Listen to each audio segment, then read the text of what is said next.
Selamat datang di Pojok Santai. Sebelum Anda mendengarkan audiobook ini, kami menginformasikan bahwa channel ini adalah review audio dari buku yang ada di Indonesia. Untuk membaca keseluruhan buku ini, kami menyarankan membeli buku aslinya di toko buku kesayangan Anda, baik offline maupun online. Keberadaan channel ini dimaksudkan untuk membantu Anda mendapatkan pengetahuan dari buku-buku kesayangan Anda. Jangan lupa untuk subscribe, like, dan komen.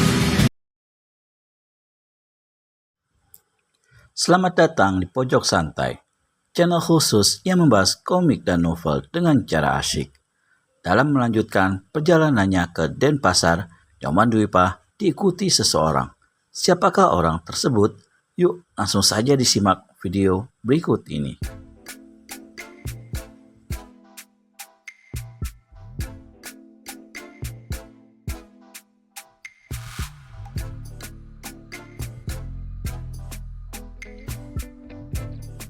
Selamat berjumpa kembali saudari, kata Nyoman.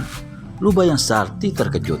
Parasnya merah seketika, kemudian dicobanya tersenyum dan berkata, "Aku tengah menuju ke Denpasar.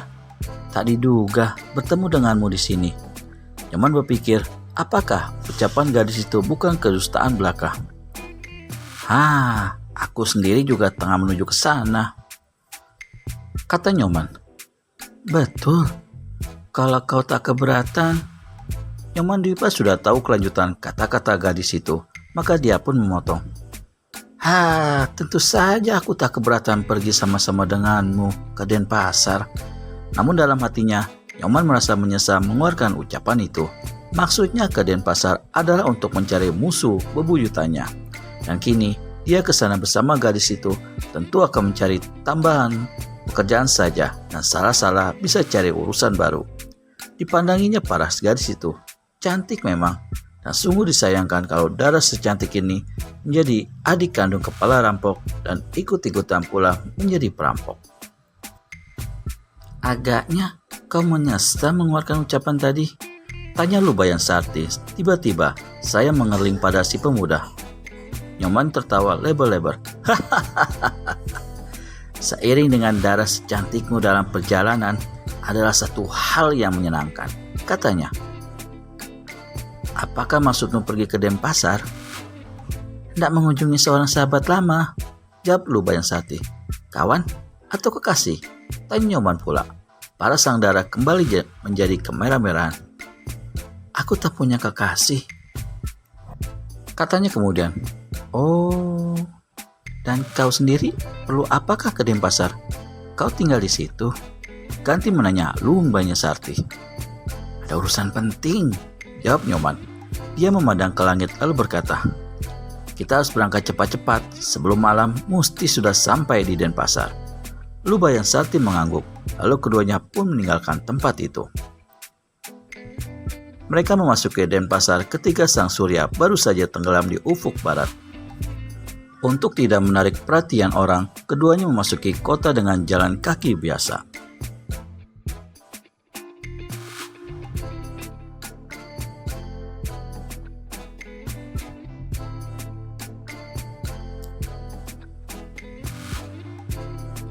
Aku akan mencari penginapan, kata Nyoman Dwipa. Bagaimana dengan kau? Apakah akan terus ke tempat sahabatmu itu? Tubuhku letih sekali, saut Lubayang Sarti. Rumah sahabatku terletak di sebelah barat luar kota. Karena kita datang dari jurusan timur, cukup jauh juga untuk mencapai tempat itu. Kurasa sebaiknya aku juga mencari penginapan. Besok baru meneruskan perjalanan ke rumahnya. Nyoman pun menganggukkan kepala. Kini semakin yakin pemuda ini bahwa kepergian Lubayang Sarti yang katanya hendak mengunjungi sahabat lamanya itu adalah kedustaan belaka. Sepanjang jalan dari Bukit Jaratan sampai ke Denpasar, banyak sekali sikap gadis itu yang dirasakannya aneh. Berulang kali dilihatnya Lubayang Sarti memperhatikannya secara diam-diam. Bila sekali-sekali mereka saling berbentur pandangan, paras gadis itu berubah kemerah-merahan dan kepalanya ditundukkan atau dipalingkan ke jurusan lain. Nyoman sendiri jadi merasa aneh lama-lama mempunyai perasaan lain yang membuat hatinya jadi berdebar. Tapi perasaan itu dibuangnya jauh-jauh bila dia ingat pada almarhum kekasih yang dicintainya, yaitu Nyi Ayu Tantri. Kepergiannya ke Denpasar justru untuk menuntut balas kematian gadis itu, juga kematian ayah dan kawan-kawannya. Dan kini, hati yang mendendam kesumat itu dibayangi oleh perasaan lain tersebut, membuat Nyoman merasa bahwa seolah-olah dia telah melakukan pengkhianatan terhadap Nyi Ayu Tantri. Di sebuah rumah penginapan yang terletak di pusat kota, Nyoman menyewa 2 buah kamar, satu untuknya sendiri dan yang lain untuk Luh Bayan Sarti. Kalau sang dara begitu masuk kamar terus berbaring dan tertidur pulas, maka Nyoman Dwipa terlebih dulu pergi mandi membersihkan diri. Habis mandi, rasa letihnya agak hilang berganti dengan kesegaran. Dia memanggil pelayan dan memesan 2 porsi nasi. Yang 1 porsi disuruhnya mengantarkan ke kamar Luh Bayan Sarti. Sambil menyantap makanannya, Nyoman berpikir-pikir apakah malam itu juga akan dilakukan penyelidikan di mana letak tempat kediaman musuh besarnya yang bernama Djokoda Gede Jantra itu, sekaligus melakukan pembalasan melampiaskan dendam kesumat yang dipendamnya selama hampir 5 bulan. Atau ditunggunya sampai besok. Tengah dia menyantap makanan dan berpikir-pikir itu, mendadak pintu kamar diketuk orang. Nyoman Dwipa meletakkan piringnya di atas meja, lalu membuka pintu. Pelayan penginapan berdiri di muka pintu dan menerangkan bahwa ketika dia mengantarkan hidangan ke kamar Luh Bayan Sarti, ternyata kamar itu kosong melompong. Si gadis tak ada di dalamnya. "Saya rasa terjadi hal yang tidak beres," menerangkan pelayan itu. Mulanya Nyoman Dwipa menyangka Luh Bayan Sarti sedang mandi.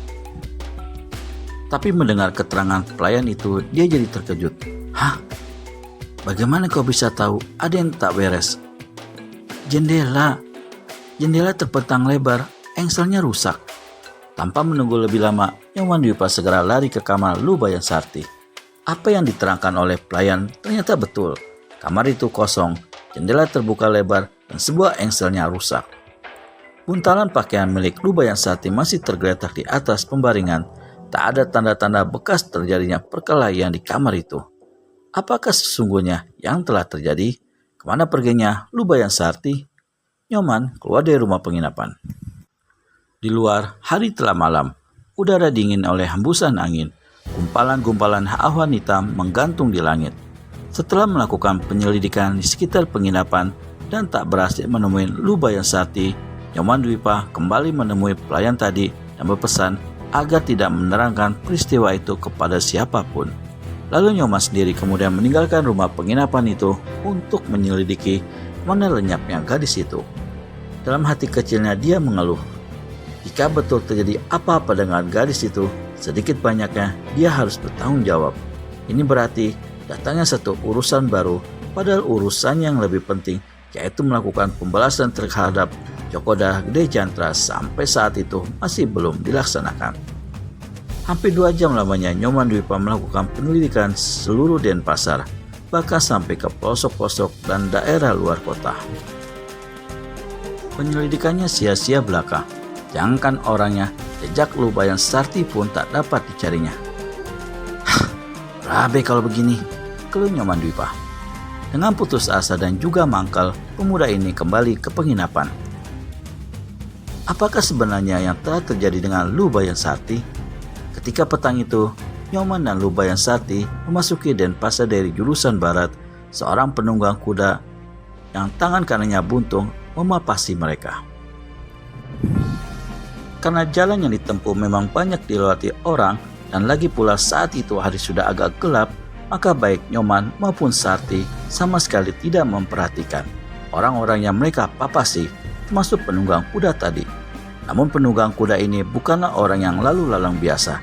Dia bukan lain dari Ki Sawer Balanipa, si manusia yang tampangnya macam ular yang telah pernah bertempur melawan Nyoman Dwipa dan Wiro Sableng beberapa waktu yang lalu. Bagaimana selanjutnya? Apakah Ki Sawer Balanipa melakukan penculikan terhadap Luh Bayan Sarti? Temukan jawabannya di video selanjutnya hanya di channel Pojok Santai. Segera subscribe dan tekan tombol lonceng untuk mendapat notifikasi video terbaru dari kami. Terima kasih dan sampai bertemu kembali.